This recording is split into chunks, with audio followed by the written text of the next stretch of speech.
If you weren't already afraid, in 1963, 4-year-old Bobby Panknin, along with his 2 older brothers and his 2 parents, headed off to a camping resort on Deep Lake in Washington State. The following day, Mrs. Panknin, whose name was Edna, decides she wants to take her 3 sons down a logging road that was right behind their campsite that she had heard fed out to this beautiful little waterfall that she thought her sons would like to see. Edna gets the boys ready, she says bye to Mr. Panknin, and then she and her sons take off down this logging road. And as soon as she's on the road, it occurs to her that it's totally overgrown. The grass is really high, it's rocky and bumpy, and she's thinking to herself, there's no way any vehicle is getting down this road. And probably there's been no vehicles on this road for a very long time. This is a very isolated place on this campsite. So they walk for a little ways on this overgrown logging road until they see there's a turnoff that leads down to the water and this little waterfall. And so right away she saw there was all this brush they were going to need to walk through, and the ground looked pretty rough.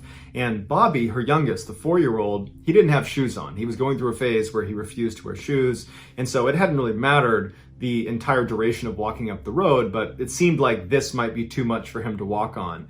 And so she told Bobby to wait on the road, and she told her other son, Jimmy, the 6-year-old, to wait next to him. Those two would stay on the road together while she and Bill, the 10-year-old, would go past the brush, go down to the water, check it out for a couple of minutes, and then she would come back, she would pick up Bobby, and Jimmy would come along, and then they would go down and look at the water, and then they would leave. Bobby didn't seem to mind, so he just sat on the road, and Jimmy was a little bit frustrated that he couldn't go with the first group, but he sat down too, and Bill and Edna took off past this brush down to the water. Now, the distance between where Bill and Edna and where Bobby and Jimmy were was only about 10 feet. There was just this brush right in the middle of them that did obscure their view. They could not see each other, but they are very close to each other. And so Jimmy is sitting next to Bobby, and he's getting increasingly more and more restless. He wants to go down and look at the waterfall. He wants to be down there with his older brother and his mom. And so at some point, he just can't take it anymore. And Jimmy does something that to this day, he regrets every single day. And that is, he got up and left his brother. He went through the brush down to where Bill and Edna were.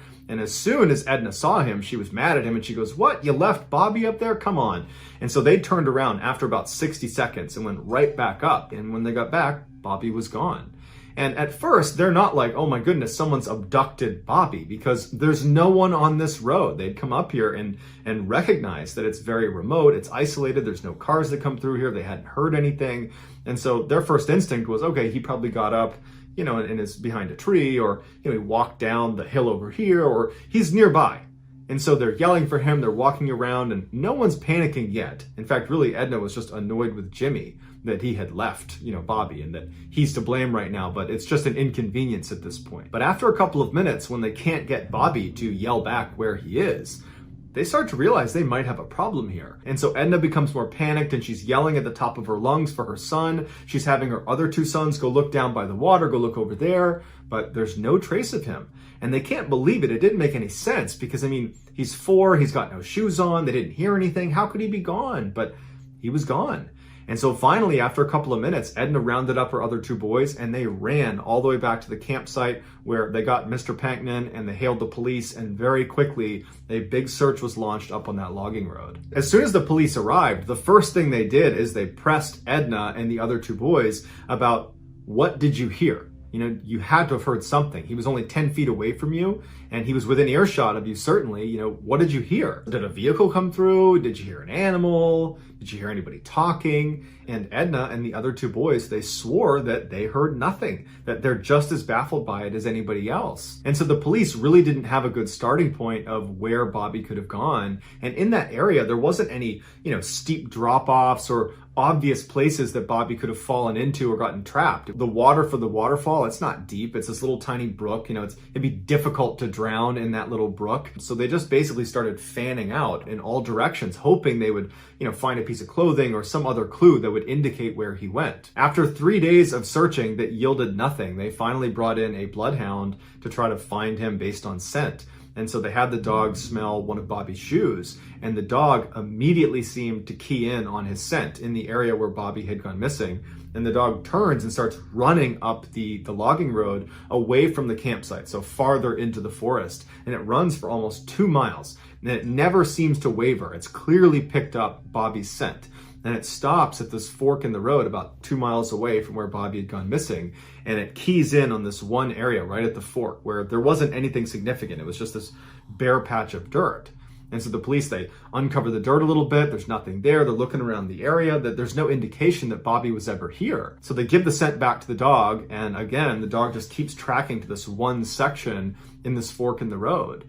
But they didn't know what to do with that information because there was nothing there. The search for Bobby was called off after 7 days because they could not find anything. And so the lead investigator came out and did this press release where he basically said, "We have no idea what happened to Bobby. However, we do think he was abducted." And his reasoning for this was pretty straightforward. Bobby was a young kid that had no shoes on in an unfamiliar forest, and he was only out of eyesight for 2 minutes. So how far could he really have gotten? Certainly not far enough that his family wouldn't have found him after those 2 minutes were up and they began looking for him. And so if you go down the abduction rabbit hole, you start with, okay, a person must have taken Bobby. But for a person to take Bobby, that means a person had to be in this area that was super isolated and remote, and they hadn't seen anybody in the area, and there were very few campers at the campsite. So realistically, if a person was going to abduct Bobby, they had to have been planning it and had to have been hiding in the trees and were stalking this family until they got to that spot where Jimmy left Bobby, and then this person, runs out of the tree line, runs over to Bobby, picks him up without Bobby making a sound, he muffles him, and he runs away into the woods carrying this child, all in a 2-minute window, which was a totally abrupt window. It wasn't like this obvious thing that Bobby was going to be left alone. It looked like Jimmy was going to be sitting there with him, which would have been a deterrent, you would think, if someone was trying to abduct Bobby. But nonetheless, this window presents itself and this person runs down and takes Bobby. It just seems like that person would need to be really fixated on Bobby, one, and there wasn't a clear reason for why anyone would be very fixated on Bobby or this family. And two, they would need to be very strong and quick and agile, more than the average person. So we're talking like a professional athlete level of agility and physical fitness. And so while it's certainly possible that a professional athlete had been stalking this family and then ran down in this tiny little window of time and stole Bobby away without getting detected and then evaded the law for 7 days in the middle of the woods, while that's possible, it's pretty unlikely. And investigators reached this conclusion. They thought, it does seem pretty unlikely that a person did this. So they moved on to animals and they said, okay, maybe a bear took Bobby. And so they brought out bear sniffing dogs to search the area for signs that a bear had been there. And there hadn't been. And so they said, okay, maybe a cougar had been there. And so they brought out a cougar expert who looked around the area, and there's no signs of a cougar in the area. Plus, there was no blood anywhere around the area where Bobby had been taken. There was no drag marks where if a predator were to grab you, they would need to drag you away. There was no drag marks. So it seemed like, okay, the large predator theory also has problems with it. And so the next theory offered up was, well, maybe a giant eagle swooped down and picked Bobby up and flew him away, which would account for why maybe it was quiet and there was no drag marks, there was no blood, and why he's just gone. But that was when authorities said, okay, we clearly have no clue. And so that's why they gave the press release and basically said, we just don't know. And so while we probably will never know what happened to Bobby, it does seem likely that something took him. And whatever that something was, it was intelligent, it was fast, it was strong, it was agile, and it had been watching that family. Because as soon as that 2-minute window presented itself, where Jimmy was gone and Bobby was vulnerable, it swept in so fast that no one heard it, no one saw it, and it took Bobby somewhere and did something to him. And whatever it did, it probably wasn't good. In December of 1961, James McCormick Sr. was on vacation from his job as a fire inspector for the city of Portland, Oregon. And he was feeling bored, he was feeling kind of restless, and he decided he wanted to go do something fun with his 16-year-old son named James McCormick Jr. They settled on going hunting together as they were both avid outdoorsmen, and so they, along with their hunting dog, headed out to Larch Mountain on December 4th. Even though Larch Mountain was only 30 miles from the city, it was known as one of the most rugged and wild areas in the northwestern United States. And so the men arrive at Larch Mountain, they're excited, they hop out of the car, they put their gear on, and they begin hiking into the wilderness. Now, the weather forecasters had said it was probably going to be pretty cold. There might be some light snow in the area, but the weather should hold for their day trip out into the woods. And so they hadn't brought any equipment to stay out for multiple days. This was just going to be a full day event, but back at night. But after walking for several hours into the mountains, they started to notice the temperature was dropping rapidly. And then it started to rain, and then it started to snow, all in a very short period of time. And initially they decided they were going to gut it out and keep walking a little ways, but they decided, you know what, this is awful and our stuff's getting wet and it's going to get dark soon, so let's just turn around and go back. We can go hunting another day. But it had started snowing so quickly that when they turned around to start making their way back to their vehicle, the snow had covered over everything enough that it looked a little bit different. And they didn't have a GPS, they were using a map and compass, and they were not on a marked trail. They were just kind of walking around the mountains looking for a place to set up. And so they're walking back and they're making turns and they're starting to question where they are. And when they had walked for several hours in the direction they believed was back to the truck, well, they weren't anywhere near a road and they felt like they were in an area they didn't recognize, and they realized they were lost. At this point, it was snowing really hard and it was starting to get dark outside. And so the pair decided, you know what? We got to stay out for the night. We're not going to find our vehicle tonight. It's too dark and we don't know where we are. So let's camp out for the night and tomorrow we will find our vehicle. But remember, they didn't have any equipment to stay out for the night. All they had was their warm clothes, but they didn't have a structure to protect them from the elements. And so they decided their best bet was to climb up into a tree, because at least that way they're off the ground, they'd protect themselves from predators potentially, and the branches of the tree would kind of protect them a little bit from the snow and from the freezing rain. So that night, James Sr., James Jr., and their dog, they huddle in this tree. It's a totally sleepless, miserable night as they're just destroyed by snow and freezing rain and wind. And then finally the sun comes up the next morning and there's a glimmer of hope, although it's still absolutely dumping snow on them. But they're thinking to themselves, this is going to make a heck of a story when we get back. And so they climb out of the tree, they stretch, they kind of, readjust themselves, and then they begin walking in a direction that they think is the direction towards their vehicle. And for several hours, they're just kind of walking, hoping they're going to run into this road, and they don't. And at some point they realize once again that they are in the same position they were in the day before. They don't know where they are. And now they've walked even farther, potentially in the wrong direction. And so they stop for a second, and James Sr. pulls out his map and he's trying to make sense of where they might be. He's looking around, he's trying to terrain associate to see if he can figure out if there's a specific way he should be going. When his son, who was a really tough kid, didn't complain about anything, he said to his dad, I'm feeling delirious. I feel like I can't think straight. And it's hard for me to stand even. I'm going to sit down. And his dad's looking at him, not concerned about this, because it was a pretty miserable night the night before. And so it makes sense he might be tired. But they had slept a full night's sleep the days leading up to this trip. They've only been out in the elements for one day. They do have warm clothes on. They do have food. They do have water. And so he figures his son will just sit down for a minute and then he'll get back up and be rejuvenated and they'll keep moving out. And so James Sr. continues looking at his map. He's looking around, kind of waiting for his son to say, okay, I'm ready to start moving again. But his son just continues to deteriorate. He's speaking in nonsense and he can't stand up. And this was the first time that James Sr. really started to feel concerned for their actual safety.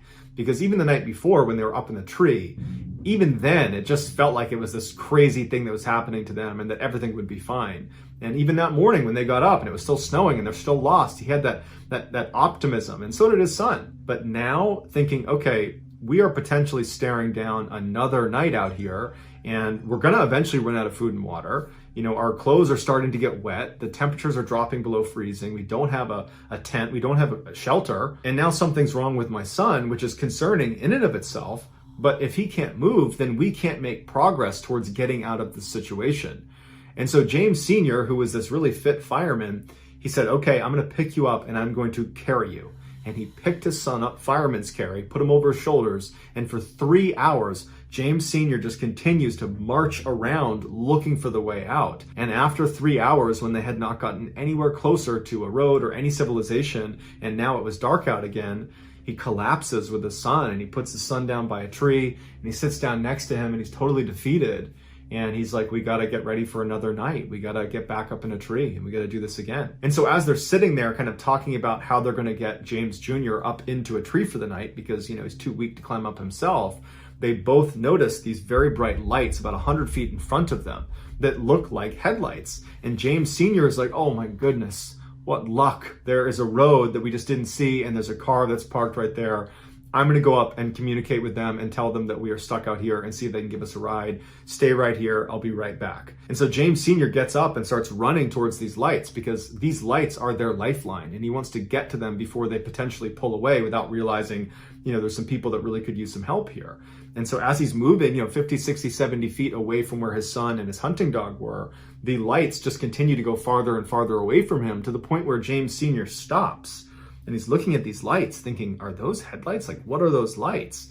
And at some point, the lights just kind of disappear into the forest and then they're gone. James Sr. looks around and he realizes there's no road over here. I'm in the middle of the woods. Like, what were those lights? And so he stands there for a minute thinking to himself, am I losing my grip on reality? Like, what's going on here? And he turns around and he starts running back to where his son and his dog were. And when he gets there, only his dog is there. His son is now gone. And what's going through James Sr.'s mind is, how? Because he couldn't walk until now, and my son certainly wouldn't have lied to me and made me carry him all the way here. And there's enough light out that he could actually still see the footprints on the ground. And so he grabs his son's backpack that was left by the tree, he picks it up, he grabs his dog, and he starts yelling for his son and starts walking along the footprints that were left by presumably his son. And so he's walking along these footprints, he's yelling out for his son, he's not hearing anything, and this whole time he's thinking to himself, like, why would he even leave? Even if he could move, why would he leave? We're obviously in this together. Like, what's going on with my son? And so he's walking, and after about 30 minutes of walking along these footprints, because the snow was coming down so heavy, the prints were getting harder and harder and harder to track because they were filling in with snow. And finally, it got dark out, and then he really couldn't see the prints anymore. And now James Sr. is absolutely panicked. This is a nightmare. Where's my son? What were those lights? Oh my gosh, it's going to be another night out here. And he just picks a random direction, and holding onto his son's stuff with his dog, he just starts running. The next day, James Sr. and his dog would stumble into this lodge that was about 6 miles away from where they had parked their car over at Larch Mountain. Now, that doesn't mean they moved 6 miles to get there. They probably zigged and zagged all over the mountain, and they covered much more than 6 miles, but it was a 6-mile shot to this lodge. They stumble inside, and it was just a miracle that he had found it. He basically had ran all night until he found a road, and he traced it up to this lodge, and he told the staff inside, my son is missing. We've been gone for 2 days now.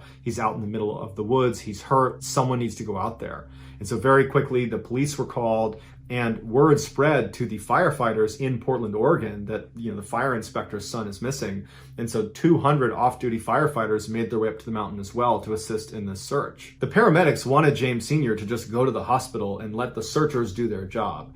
But James Sr. was not about to leave his son, and he refused medical attention, and he went out with the first group of searchers. And somehow he was able to get them to the rough area that he was able to recognize as, roughly where his son had been sitting when he went missing. They searched that area and very quickly found James Jr.'s glasses case, as well as his boots and his socks, but no James Jr. Later in the day, though, they would find James Jr. He was about 1,000 feet away from where his boots and his glasses case were found at the bottom of this cliff, and he was deceased. Now, initially the thought was, well, he must have gotten confused and walked away from where he had been told to sit and fell off this cliff. But they determined he did not die from the fall off this cliff. He had made his way down to that cliff and then died of exposure. So how was James Jr. able to suddenly be able to walk again?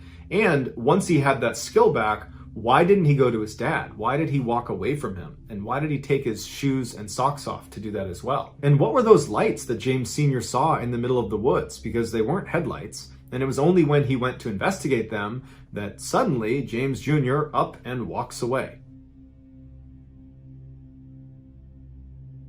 In early July of 1953, Mr. and Mrs. Huggin, along with their 3 young daughters, left their home in Winnipeg, Canada for a 6-week summer vacation. They were headed to the girls' grandparents' summer cabin in Wade, Ontario, which is one of the more remote and wild sections of Ontario. Their cabin was right in the middle of this huge swampy forest, and they were not too far from one of the biggest lakes in Ontario called Fox Lake. The family arrived late on July 4th, so they didn't do anything when they arrived. They just hung out at the cabin And then early the next day, all the adults decided they wanted to take the girls to Fox Lake for the day. So they began gathering all the supplies they would need while the 3 girls played outside the cabin. Now, there's no neighbors or anybody else anywhere near this cabin. And so it was totally normal to have the girls just play outside. They were not concerned about, them getting taken or something. And so the 2 older girls played in the front yard of the cabin, and Geraldine, the 5-year-old, was playing on the side of the cabin. So the 2 girls in front couldn't see Geraldine, and the adults, they were keeping their eye on all 3 girls, but they were mostly just kind of going in and out of the cabin, getting their stuff together,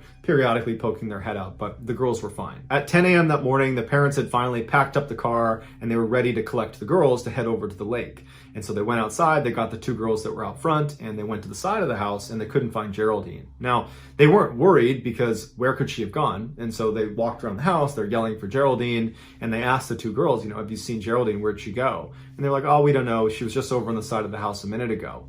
And so they can't find her outside. And so they go in the cabin thinking she must have gone in there because that's the only place she could be. But after thoroughly looking through the cabin and not finding her, they started to get a little bit more worried. At this point, the adults start talking to each other and they're saying, did anybody see Geraldine in the past couple of minutes? Has anybody seen her? And they all said, yeah, I poked my head out the window and I saw her within the past 10 minutes right on the side of the cabin. And so they all agreed within the past 10 minutes, they had seen her right outside the cabin. So they're alarmed they can't find her, but they're thinking we're gonna find her. So they go back outside and they're looking around and they're yelling for her. Now, this is such a remote section of Ontario that there's really no noise pollution and sound travels really, really well. And so when they were yelling her name, it was booming through the woods. And even if Geraldine had, sprinted for 10 minutes away from the cabin, she still easily would have been within earshot. And all she had to do was just, yell back and they would see her. But she didn't yell back, and there was no sign of her anywhere. And so at this point, the family is panicking, and so they call the police. The police show up, and they're looking around thinking, we're not going to be able to search this very effectively on our own. This is a huge, wild, remote section of Canada. And so they called in some professional trackers that were familiar with this area to come in and help them with their search. They also called the army in Winnipeg to send over some people to assist as well. But as soon as the search started, the skies opened up and dumped rain all over the entire area, basically washing away any footprints that they could have used to potentially find her. As the day wore on and the sun was starting to set and there was still no sign of Geraldine, her father said something to the searchers that was intended to help them find his daughter, but it was just this incredibly heartbreaking comment. And what he told them was his daughter was afraid of the dark, and that once it got dark out in the woods here, she's just going to sit down and cry. And so that will stop her from moving farther away from us, hopefully, and we should be able to find her. But they didn't. And for 3 days, they looked everywhere for her, and there was no trace of her.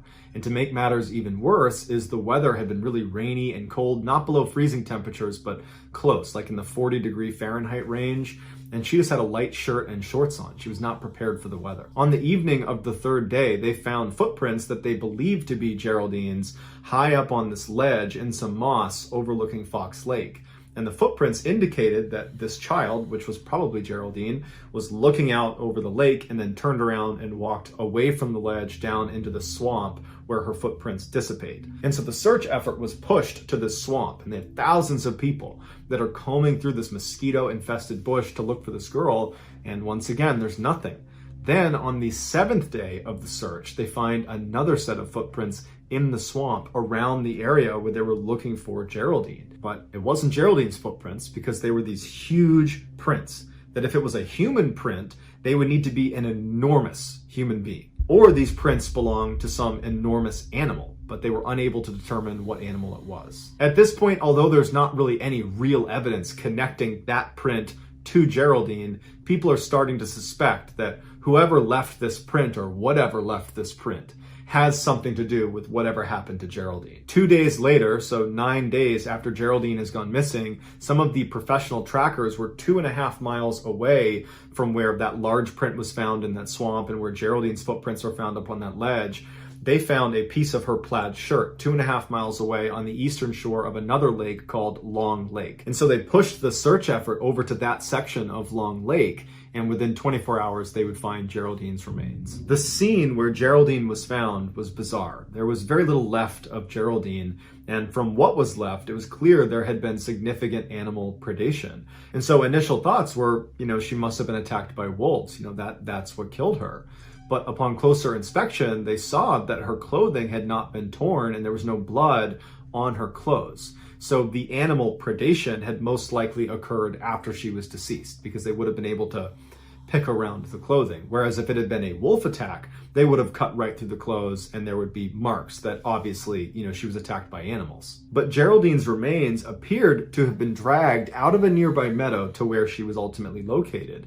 And so they followed the drag line into this meadow, and it led them to this opening where all the grass had been matted down. And investigators said it looked like something big had been laying there. And they speculated that that might have been the area where Geraldine had been killed, and then afterwards animals had dragged her over to where she was found. And so investigators are like, well, we found that large footprint in the swamp on the 7th day in the same area where we had found Geraldine's footprints, and we thought they might be connected. And now we're finding a large, what appears to be body print in this meadow that's right near where Geraldine's remains have been found. And so probably whoever or whatever left that print in the swamp is the same one that left this print here in the meadow, and therefore is probably Geraldine's killer. But this left investigators with two theories that didn't really make any sense. The first one was, okay, these prints, the swamp print and this body print, belong to an enormous person, like a giant, who ran up to the cabin and abducted Geraldine and ran off, and no one saw them or heard them. And for weeks, they've managed to totally evade capture despite being, again, an enormous person lumbering through the forest. So that seemed really unlikely. One, that this giant person even existed, and two, that if this giant person existed, how could they not get caught? They're so big running through the forest, they would be easy to spot. But if you rule out the enormous person theory, you're left with the enormous predator theory, which does make more sense on the surface because there are enormous predators that have attacked humans, so that does happen. But when they looked at her remains, they ruled out a wolf attack, and really, they ruled out animal attacks. But if this is an enormous predator, how did it kill Geraldine? The family was told that unfortunately, because there wasn't enough left of her, they weren't able to determine a cause of death. And so their best guess is she was probably mauled by wild animals, but they would even level with the family and say, honestly, we don't know what did this. So that's gonna do it, guys. If you found the secret in today's video, let us know in the comments what it is and where you found it. So give us the timestamp. And if you're the first to do that, we will pin you at the top of the comments section. If you enjoyed today's video and you haven't done this already, please release a massive saltwater crocodile inside the like button's house. Also, please subscribe to this channel and turn on all notifications so you don't miss any of our 3, 4, even 5 weekly uploads. If you want to get in touch with me, you can direct message me on Instagram or on Twitter. My username for both platforms is the same. It's JohnBallin416. I also have a ton of content over on TikTok where my username is Mr. Ballin. If you have a story suggestion, please submit it to our subreddit just called Mr. Ballin. It's linked in the description below. So whether I see you on Instagram, Twitter, TikTok, Reddit, YouTube, or some combination, just know that I really appreciate your support. And until next time, that's going to do it. See ya.